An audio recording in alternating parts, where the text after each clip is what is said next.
안녕하세요. 언제나 예수님처럼입니다. 가는 곳마다 세상이 초록초록하고 파릇파릇하네요. 각자 있는 곳에서 봄의 기운을 느끼고 계신 우리 형제 자매님들, 다들 평안하신가요? 계절의 포근함이 감싸듯 주님의 생명과 평안함도 늘 함께하고 있죠? 이것만 생각해도 우린 해피, 행복한 사람입니다. 흔들리는 그리스도인을 위해 8번째 시간인데요. 오늘은 신앙생활에 대한 이야기를 좀 할까 합니다. 예수 믿는 사람들은 신앙생활이란 말을 많이 듣기도 하고 많이 말하기도 합니다. 그런데 그럼에도 불구하고 이게 쉬운 것 같기도 하고 어려운 것 같기도 하고 감이 잘 오지 않기도 하고 좀 그래요. 그러다 보니 내가 신앙생활을 잘하고 있는 건가? 하는 의문점도 생기기도 하고요. 에이, 교회도 잘 나가고 하니까 잘하고 있는 거겠지 하면서 그냥 넘어가기도 하고 그러죠. 요 신앙생활, 우선 우리가 알고 있듯이 한번 나눠서 생각해 보자고요. 신앙과 생활로 우리가 구원받은 것도, 하나님의 자녀가 된 것도, 그리스도인이 된 것도, 천국에 가는 것도 모두 이 신앙 때문이에요. 예수 믿으면 구원받아요. 예수 믿으면 하나님의 자녀가 돼요. 천국 가요. 여기까지가 신앙이에요. 참 쉽죠? 그리고 바로 천국 가면 좋은데 각자가 이 세상에서 사는 날들이 있다는 거죠. 이게 생활이에요. 예수님을 믿고 10년을 살기도 하고 어떤 분은 20년 혹은 50년, 70에서 80년을 살기도 하죠. 이렇게 예수 믿고 나서 사는 날이 있기 때문에 신앙생활이 쉽기도 하고 어렵기도 하고 그런 거예요. 세상은요, 예수님을 싫어하고 반대해요. 그래서 성경은 무릇 그리스도 예수 안에서 경건하게 살고자 하는 자는 박해를 받는다 라고 했어요. 세상에서 믿음을 가지고 예수님을 닮아 살면요, 핍박도 받고 어려움도 겪고 힘들어요. 그리고 순간순간 흔들리고 자주 넘어지기도 해요. 이런 이유 때문에 제가 영상을 만드는 거죠. 세상에서 함께 어려움을 겪지만 서로 위로하고 흔들리는 그리스도인들을 넘어지지 않도록, 그리고 넘어졌어도 빠르게 다시 일어날 수 있도록 하기 위해 영상을 만드는 겁니다. 다들 잘 따라오고 계시죠? 자, 우리가 신앙생활 한다 할 때 이 신앙은요, 보통 믿는다는 말과 같은 말이긴 한데요. 사실은 여기에 바라본다 라는 말이 추가가 돼요. 그래서 신앙은 믿고 바라본다가 정확한 뜻이에요. 자, 그러면 믿는다, 바라본다를 좀 나눠서 생각해 볼까요? 믿음 또는 믿는다라고 할 때 그 앞에는 항상 어떤 대상이 있어요. 무엇에 대한 믿음이라든지 또 무엇을 믿는다라고 말해요. 예를 들면 나는 나를 믿는다 하기도 하고요. 나는 돈을 믿는다. 나는 예수님을 믿는다 라고 해요. 어떤 분들은 나는 아무것도 안 믿어. 나는 무종교야 라고 얘기도 해요. 아마도 세상에서 말하는 4대 종교는 안 믿는다는 말일 거예요. 하지만 사람은요, 누구나 뭔가 믿는 구석이 한두 개쯤은 다 있어요. 자기 머리를 믿든지 아니면 자기 주먹을 믿든지. 그래서 사람들은 어느 누구나 빠짐없이 이 둘 중 하나에는 반드시 들어가요. 세상의 것들을 믿든지 아니면 하나님을 믿든지. 우리 그리스도인들은요, 처음에는 세상의 것들을 믿었던 사람들이에요. 하지만 예수님을 믿어 하나님을 믿는 사람들이 되었어요. 정확하게는 예수님을 믿어 하나님의 자녀가 되었다가 맞아요. 어쨌든 어떤 대상을 믿는다는 것은요, 믿는 대상을 늘 보고 관심을 갖고 그것에게서 뭔가를 바라고 의지한다는 것을 의미해요. 그것이 세상의 돈이면 돈에 대해서, 그것이 자식이면 자식에 대해서 그렇게 한다는 거예요. 그리스도인들은 예수님을 믿으니까 그 예수님을 늘 보고 그분에게 관심을 갖고 그분에게서 뭔가를 바라고 그분을 의지하는 거죠.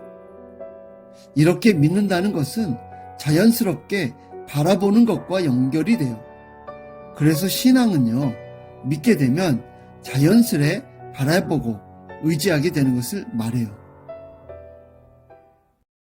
그런데 우리는요, 이 신앙에 자주 문제가 생겨요. 종종 믿는 것과 바라보는 것이 다를 때가 있기 때문에 그래요. 분명 믿는 것은 예수님인데 바라보는 것은 예수님이 아닌 세상의 것들이에요. 예수님을 믿는데 바라보고 의지하는 것이 돈이 될 때가 있고요. 예수님을 믿는데 바라보고 의지하는 것이 세상이고 이 세상에서 출세하는 것이 되기도 해요.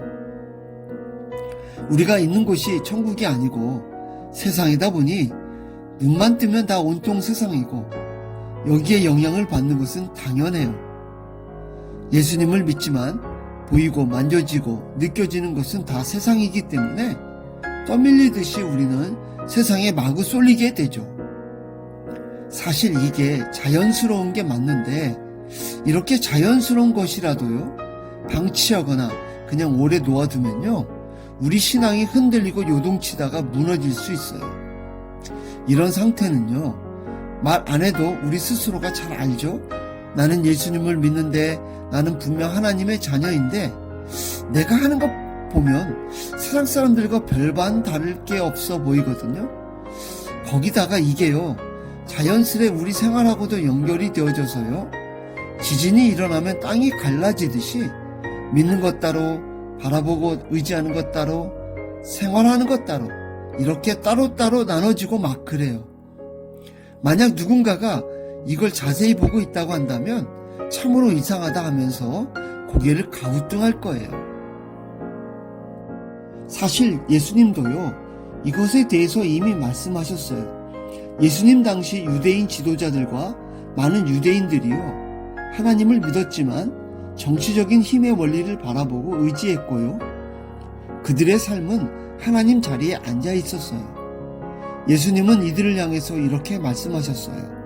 멸망으로 인도하는 큰 문을 지나 넓은 길을 걷는 자들, 겉과 속이 다른 자들, 양의 옷을 입고 속에는 노략질하는 이리인 자들, 이들은요, 신앙과 생활이 따로 된 지가 오래되었고요, 하나님을 믿는 것과는 다르게 세상의 것들을 바라보고 의지한 지가 너무도 길어지다 보니까 여기에 넘어가서 이렇게 사는 게 하나님의 뜻이라고 착각하며 살았다는 거예요. 그리고 더 나아가 다른 사람들도 자기처럼 살도록 이끌었어요. 소경이 소경을 이끄는 거죠. 물론 우리 그리스도인들도 신앙 따로 생활 따로 살 수 있어요. 하지만 이런 모습을 오래 방치하면 안 돼요. 유대인 지도자들처럼, 많은 유대인들처럼 영적인 소경이 될 수 있어요. 제가 이런 얘기를 하면 많은 그리스도인들이 기분 나빠해요. 에이, 비교를 해도 바리새인들하고 비교를 하냐? 난 그 정도는 아니지. 다른 누구누구는 몰라도 내가 예수님 믿은 지가 얼마나 되는데, 명색이 내가 목사인데, 장로인데. 그런데 이 믿음이나 신앙이라는 게요, 교회 직분이나 직위, 예수님을 언제부터 믿었는지, 헌금을 얼마나 하는지, 교회에서의 봉사 많이 하고 예배 참석 100% 이런 거에 달려있지 않아요. 아직도 우리가 이런 거에 구차하게 목을 메고 있다면 거기서 빨리 벗어나야 해요. 제가 정확하게 말씀드릴게요. 우리 신앙은요, 삶 속에서 증명되어지는 거고 생활 속에서 열매 맺어지는 것이지 나 목사네, 나 장로네 하는 것으로 되는 것이 아니에요. 참으로 안타까운 일은요, 언제부터인가 이런 성경하고 반대되는 모습이 한국교회에 퍼져 있다는 거예요. 실제 생활은 개떡같이 하면서 교회에서는 내가 직분자네 하면서 근엄한 척하고 교회 행사에 다 참석하고 11조 잘하고, 그러면 교회에서는 아무개 권사님, 아무개 집사님 믿음이 참 좋네요 하면서 엄지척 세워주고, 그러니 나 이 정도면 믿음이 참 좋은 건가 보다 생각하게 되죠. 본인 스스로도 속고 동료 성도들도 속이고, 물론 교회에서나 예수 공동체 모임에서 그 속한 사람들의 사는 모습을 우리가 다 알 수 없어요. 알려고 하는 것도 무리이고요. 그러다 보니 보는 것은 예배 때나 모임에서 보게 되니 그 모습만으로 엄지척하게 되는 것은 당연한 거죠. 그렇다 하더라도 각자가 혹은 가족이나 친한 동료가 꼭 확인하거나 확인해 줄 것이 있어요. 예수님을 믿는 내가 혹은 가족의 동료가 세상의 것을 의지하고 세상 사람들처럼 살고 있는지, 이것을 오랫동안 방치하거나 당연하게 여기고 있는지, 이런 것들이 거듭되면요, 우리 스스로도 모르게 우리 자신이요, 호세아 선지자가 말하는 묵은 땅이 돼버려요. 이게 예수님의 씨 뿌리는 비유에서 나오는 길가 땅이죠. 그러면서 점점 현대판 바리새인이 되어가요. 예수님을 믿는다고 하는데 세상 것을 의지하고 세상 따라 사는 것으로 굳어지죠. 이렇게 되면요, 심지어는 구원의 문제까지 알쏭달쏭하게 돼요. 그러다가 아예 구원받은 사실을 잊어버리거나 구원을 포기하게 돼요. 마치 늑대에게 양이 잡혀 먹이듯이 세상에게 우리 믿음이 잡혀 먹이는 거예요. 이게 이런 거예요. 우리가 믿음을 가지고 살다 보면 흔들리고 복잡한 일들이 생겨요. 그러면 사람이라는 게 안정을 원하고 평안한 걸 찾거든요. 처음에는 믿음을 세우지만 정신줄 놓게 되면 세상과 타협을 하게 되고 나중에는 아예 세상의 길로 들어서게 돼요. 그러니 이렇게 되기 전에 속히 움직이는 게 좋겠죠. 이렇게 한번 해보세요. 살면서 마구 흔들릴 때, 이럴 때는 믿음으로 내 삶을 끌어당기는 거예요. 이미 세상과 타협하고 세상의 길로 들어섰다면 이럴 때는 쉽지 않겠지만 믿음을 점검하고 세상의 것을 끊어버려야 해요. 원론적인 얘기만 하고 있다고요? 맞아요. 여기까지는 이해를 돕기 위해서 한 거고요. 이 다음이 더 중요해요. 실제적인 거니까 집중해야 돼요. 세상으로 끌려가는 내 삶을 믿음으로 끌어당기는 것은 이렇게 하는 거예요. 오직 주님만 구하는 거예요. 마음에 오만 가지 생각이 들고 범민이 꼬리에 꼬리를 물 거예요. 세상의 것들이 우리를 끌어당긴다는 신호예요. 이럴 때는 여기에 훅 빠져들면 안 되죠. 그리고 이 온갖 생각들을 지우려고 하거나 회피하지 말고 그냥 그건 그대로 두세요. 그리고 우리는 입으로 주님, 주님 하는 거죠. 그러면서 주님, 저는 이 생각과 범민들 그리고 내 앞에 펼쳐질 일들을 어찌할 수 없어요. 주님의 도움이 필요해요. 주님의 지혜가 필요해요. 주님만 구합니다. 주님 사랑합니다. 이렇게 주님만 구하세요. 언제까지? 주님이 움직이실 때까지. 이게 처음에는 잘 안 돼요. 왜냐하면 그동안 내 것으로 가득 있는 것들이 있고요. 거기다가 시간은 자꾸 흘러가는데 하나님은 움직이시는 것 같지 않고 뭔가 해결된 기미는 보이지 않고 답답하고 거기다가 이러고 있는 내 자신이 미련스럽게 보이기도 하고 그러다가 내가 움직여버려요. 마치 사울왕처럼. 블레셋 군대는 앞에서 밀고 내려오고 있고 내가 와서 예배를 드릴 테니까 기다리라고 한 사무엘 선지자는 코빼기도 보이지 않고 이스라엘 군대는 사기가 떨어져서 도망하는 자들도 많이 생겨나고 사울왕은 조바심이 생겼어요.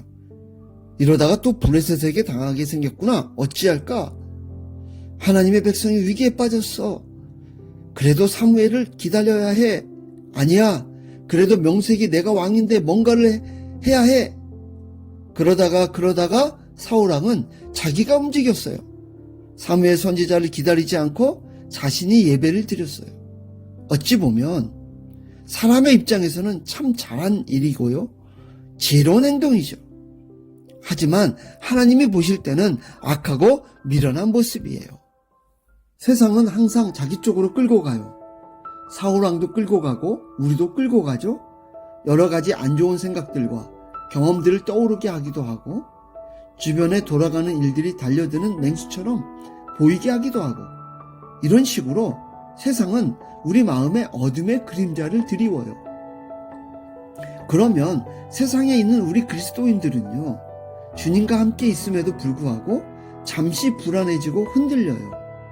세상은 이 기회를 놓치지 않고 단번에 우리를 확 낚아채죠. 여기에 코가 깨이면 그 삶은 세상이 원하고 자기가 원하는 삶을 살아요. 믿음은 있지만, 신앙은 있지만 생활은 하나님과 상관없는 삶이 되는 거죠. 내 삶은 온통 세상이 원하는 대로, 육신이 원하는 대로, 자기 소견대로 사는 거예요. 그래서 세상이 혹은 마귀가 우리 마음에 어둠의 그림자를 들이울 때, 우리 마음이 불안하고 초조하고 조바심이 날 때, 우리 코를 깨려고 할 때, 이때가 가장 중요해요. 이때 정신을 바짝 차려야 돼요. 어떻게 해요? 오직 주님만 찾는 거예요. 오직 주님만 구하면 돼요. 그리고 주님이 움직이실 때까지 기다리면 되는 거예요. 그러면 주님은 우리 여러 모양으로 우리 마음을 평안케 하시고 우리의 길을 가장 합당하게 인도하시고 밝혀주세요. 처음 한 번이 어려워요. 이걸 한번 경험하면 그만큼 우리 믿음이 굳건해지고요. 반복되어지면서 우리 믿음도 성장하게 돼요. 정말 멋지죠? 이게 주님도 기뻐하시는 참 그리스도인의 모습이에요. 신앙생활을 정리하면요. 신앙은 예수 그리스도를 믿는 거고요. 생활은 그분만을 구하고 기다리는 겁니다. 앞서 갔던 믿음의 선배들처럼요. 다윗은 이렇게 고백했어요. 내가 여호와를 기다리고 기다렸더니 귀를 기울이사 나의 부르짖음을 들으셨도다. 나를 기가 막힐 웅덩이와 수렁에서 끌어올리시고 내 발을 반석 위에 두사 내 걸음을 견고하게 하셨도다. 아멘. 주님만 구하고 주님만 기다리는 형제 자매들의 멋진 삶. 이걸 생각하니 미소가 절로 나네요. 이런 멋진 삶의 간증이 있으시면 댓글에 남겨주세요. 오늘이라는 하루도 주님의 신실한 신부로 단장되어지기를 소망하며 다음 영상에서 뵐게요. 샬롬.